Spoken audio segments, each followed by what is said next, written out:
rolling 995 with a half a key inside. And my baby girl, she always down to rock. She found my ride, she got my back, and I got hers from all my words. A lot of bullshit, man, you can leave it on the curb. I tell you what's observed with a real nigga lose nerve. In a tight situation, especially when life is facing. Like concentration, but the ghetto keep my motivation. Over the deal, I'm dealing with some situations, but I can handle it, cause man, I get so scared of this.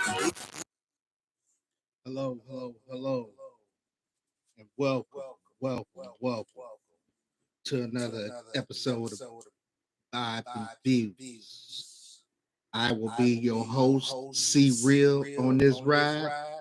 So sit back, relax, and strap on your seatbelts. All right. What we gonna do today? We're gonna discuss black culture. We're gonna discuss a couple of women, people who were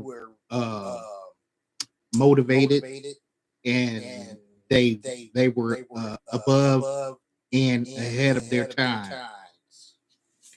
First, we'll be starting out talking about Madam C.J. Walker, and I know a lot of people probably already know who she is, but for those who don't, female millionaire. Way before there was anybody like Oprah.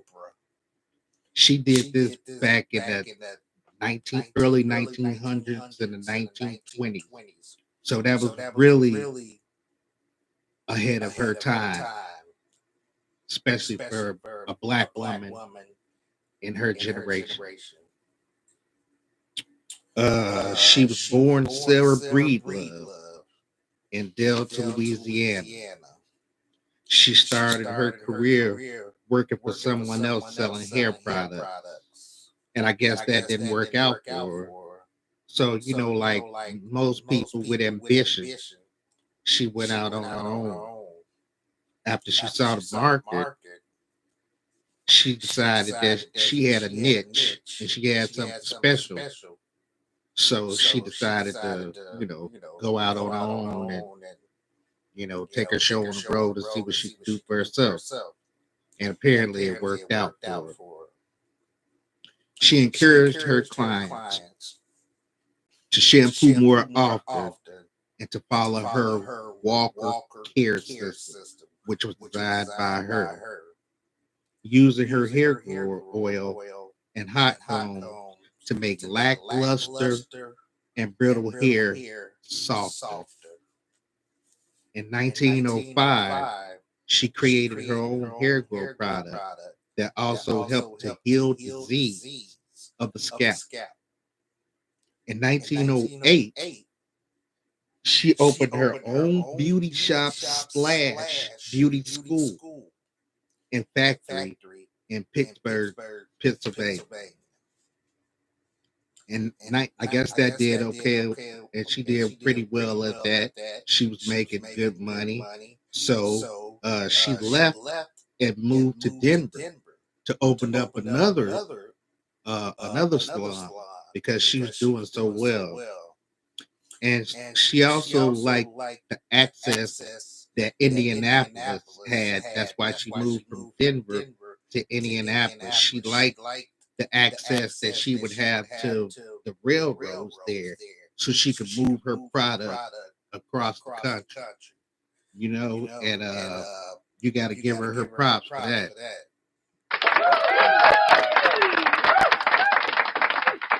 Because that was amazing for any woman at the time, less known a black woman. Okay, we're gonna keep on moving, All right, by the time of her death in 1919, she had employed some 40,000 people, mainly black. And that itself is an accomplishment. To employ 40,000 people, some companies to this day still haven't achieved that.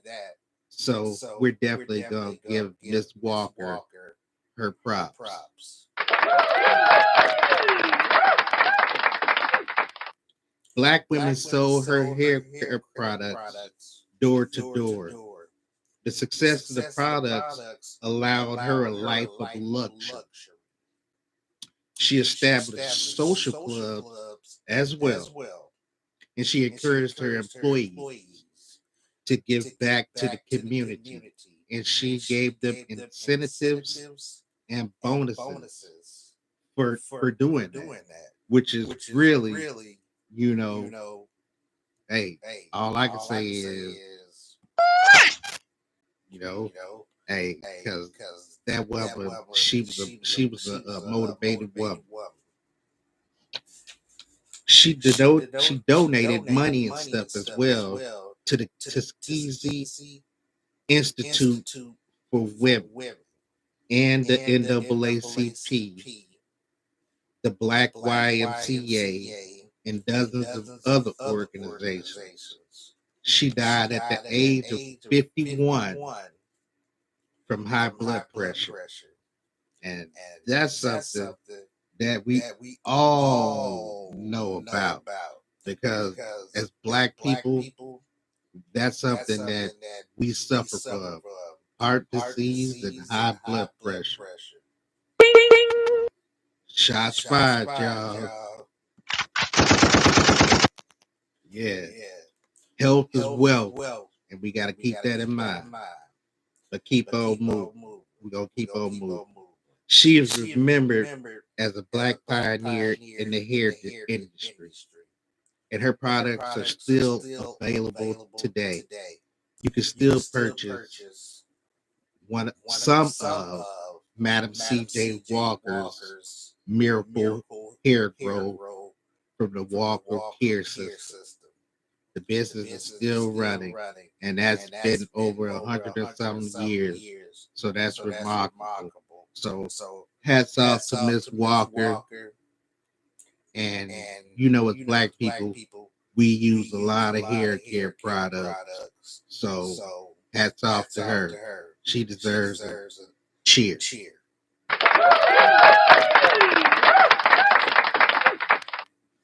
All right, y'all. That's Madam C.J. Walker. Leave me a comment or whatever you want to do. I'll get back to you when I see it. Don't forget, hit that like button, subscribe to the channel, and keep up with your boy. All right. Moving right along. Moving right along. All right. The second person that I'm going to talk about, I didn't know much about her at the time. I had heard of the Ida B. Wells project in Chicago, but I wasn't aware of who Ida B. Wells was and what she did for the Black community. And I was kind of surprised when I did some research on her and I found out a little bit more about her. She was another great Black woman of her time who, against the odds, she made something of herself and made a change. Okay.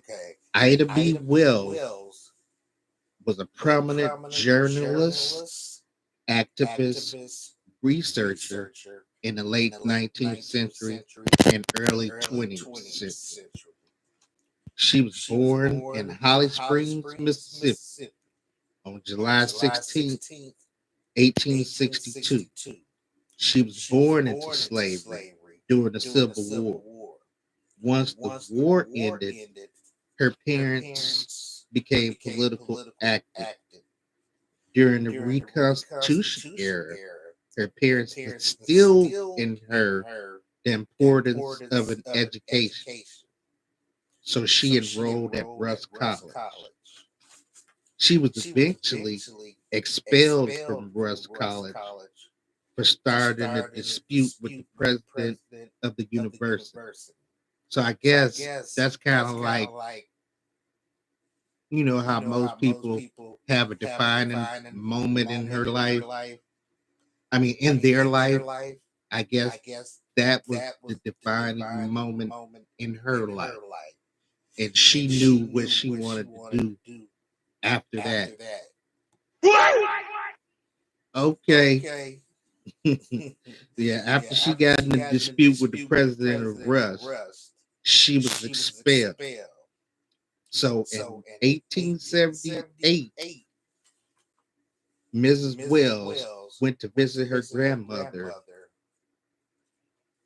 in Chicago. Later, she was informed that yellow fever hit her hometown and took the lives of both her parents and her infant brother.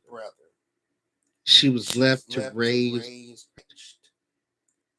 and she turned her focus to white mob violence.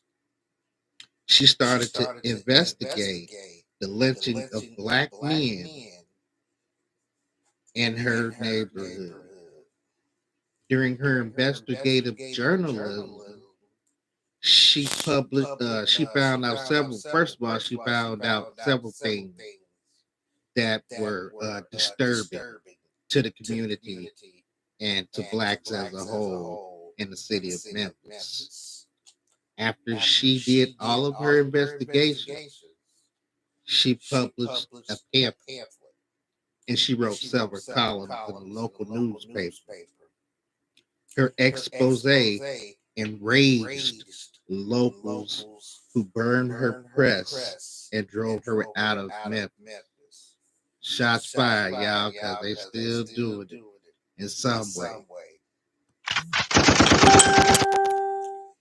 If it ain't directly burning your stuff down, then they're gonna find some kind of way to quiet those who were speaking out against injustice. So she ended up back in Chicago.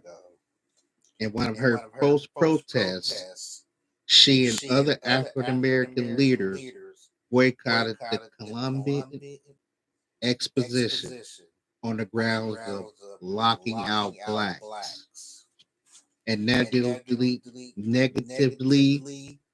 portraying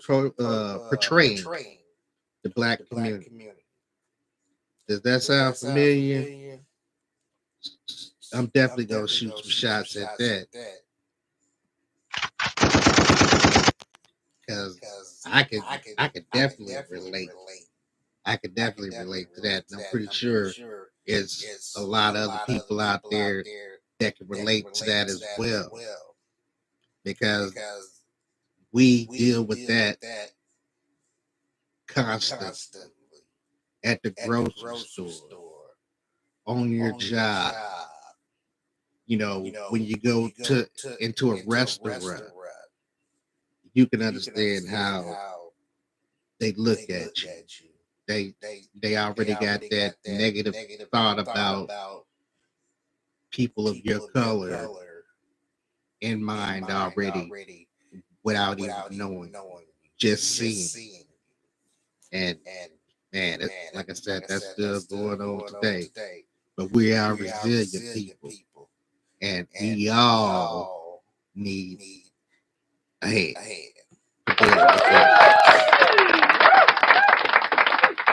Yeah, because we deal with some stuff, y'all. Y'all know I'm right.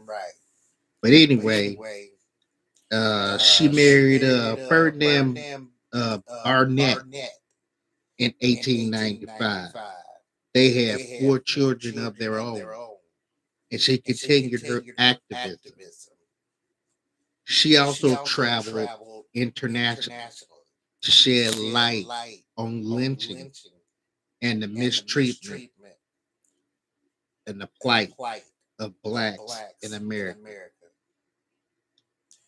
Wells Barnett was the founder of the National Association of Colored Women's Club, which was created to deal with civil rights and women's suffrage.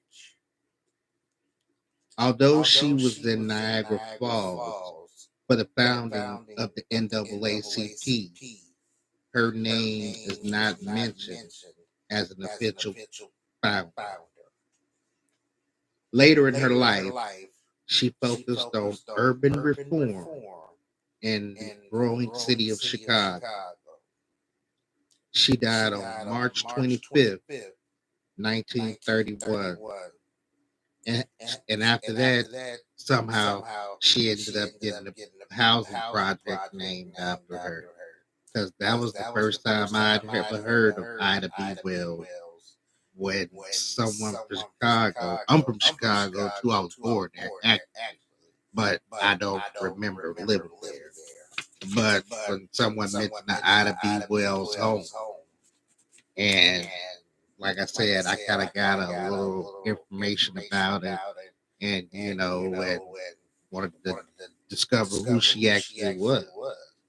And it was quite interesting. Like I said, it was interesting what I found. Yep. So we're going to keep on moving. This podcast is just starting out, and I'm trying to grow my followers. I'm hoping to do more things, bigger and better things. I hope to have more topic discussions about not just the plight of blacks as a whole, but just society as a whole. And with your help, I think I can get there.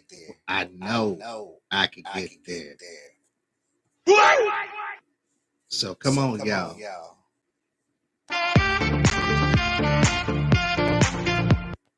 Yeah, yeah. Keep on liking my stuff. Keep on giving me views. The more views I get, the more content I'll be able to put out. And if there's anything that you would like to hear about, go ahead, send me a message or something, and I'll do some research on it, and I'll do a show on it. But we're just gonna keep it original. We're gonna try to keep it fresh, keep it lighthearted. But the main thing is, I'm gonna try to be informational and give you the real. With that being said, this concludes my show for today. May you be blessed, love, peace, and blessings to everyone.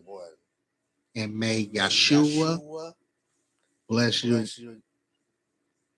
and your household. This concludes my show for today. Catch me next Wednesday, and we'll have a whole different topic. I'll talk about whatever you want me to talk about. If there's something you want me to talk about, like I said, just reach out to me, and I got you. Thanks for all your support, and I look forward to doing many more shows. Peace.